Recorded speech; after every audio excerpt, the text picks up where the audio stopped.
Prime Minister Justin Trudeau has announced his intention to resign as leader of the Liberal Party and as Prime Minister, citing internal party tensions and the need for Canadians to have a clear choice in the upcoming federal election.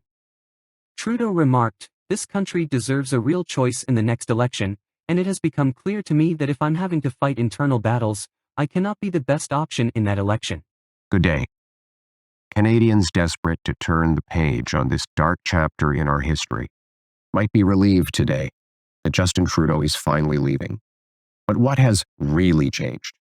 Every Liberal MP in power today and every potential Liberal leadership contender fighting for the top job helped Justin Trudeau break the country over the last 9 years. All Liberal politicians actively worked to pass into law the job-killing inflationary carbon tax, a tax that Carbon Tax Carney endorsed in his book. All supported a law quadrupling the tax over the next 5 years. All voted for or actively supported Trudeau's out-of-control spending, debt, and immigration. All passed Trudeau's housing policies that doubled the cost of homes. All Liberal politicians helped pass catch-and-release bail and house arrest for the most rampant reoffenders, policies that increased violent crime 50%, gun crime 116%, and hate crime by 250%. So given that Liberal MPs and leadership contenders unanimously supported everything Trudeau has done, why dump him now, right before an election? Have they had a change of heart? Is it because they feel guilty that they doubled housing costs, hiked taxes, unleashed crime, broke immigration, forced a quarter of the population into poverty? No. They continued supporting Trudeau when he did all of those things. No, their only objection is that he is no longer popular enough to win an election and keep them in power. They want to protect their pensions and paycheck by sweeping their hated leader under the rug months before an election to trick you and then do it all over again.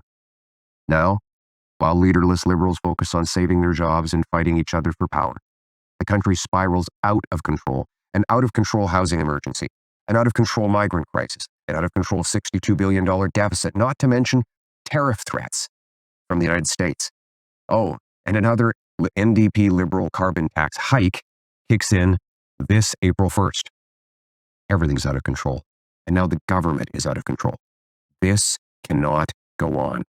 We need a carbon tax election now to choose between the NDP Liberal costly coalition that taxes your food, punishes your work, doubles your housing costs, and unleashes crime and drugs in your community, or common sense conservatives who will axe the tax, build the homes, fix the budget, and stop the crime. Canadians can take back control of their lives and their country. Take back control of our border. Take back control of immigration.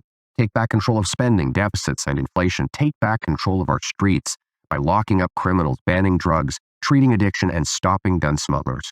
We'll cap spending, axe taxes, reward work, build homes, uphold family, stop crime, secure borders, rearm our forces, restore our freedom, and put Canada first. All with one mission: to bring home Canada's promise that every hardworking Canadian gets a powerful paycheck and pension that buys affordable food and homes on safe streets where all are united for the country we know and love. Canada first, Canada last, Canada always. Let's bring it home. Conservative leader Pierre Poilievre responded sharply, dismissing Trudeau's resignation as an empty gesture that does not represent real change. He argued that every Liberal MP and leadership contender has consistently supported Trudeau's key policies throughout his tenure, including the carbon tax, increased government spending, and reforms to bail and housing laws. Nothing has changed. Every Liberal MP and leadership contender supported everything Trudeau did for 9 years, and now they want to trick voters by swapping in another Liberal face to keep ripping off Canadians for another 4 years, just like Justin, Poilievre said. Poilievre went on to outline what he described as the damaging effects of Trudeau's policies, pointing to rising housing costs, increased crime rates, and growing deficits. He criticized the Liberals for prioritizing political survival over addressing these pressing issues, accusing them of using Trudeau's resignation as a strategic move rather than a commitment to meaningful reform. They want to protect their pensions and paycheck by sweeping their hated leader under the rug months before an election to trick you and then do it all over again, Poilievre claimed. Calling for a carbon tax election, Poilievre emphasized the need for Canadians to have a direct say on the policies that have shaped the country over the past decade. He argued that only an election could provide a path forward, advocating for an agenda focused on repealing the carbon tax, addressing housing shortages, balancing the budget, and tackling crime. Political analysts suggest Trudeau's resignation marks a pivotal moment in Canadian politics, with the Liberal Party facing the dual challenge of managing internal leadership changes while addressing mounting public dissatisfaction. Meanwhile, Poilievre's response signals a clear strategy, positioning his party as the only viable alternative for Canadians seeking tangible change.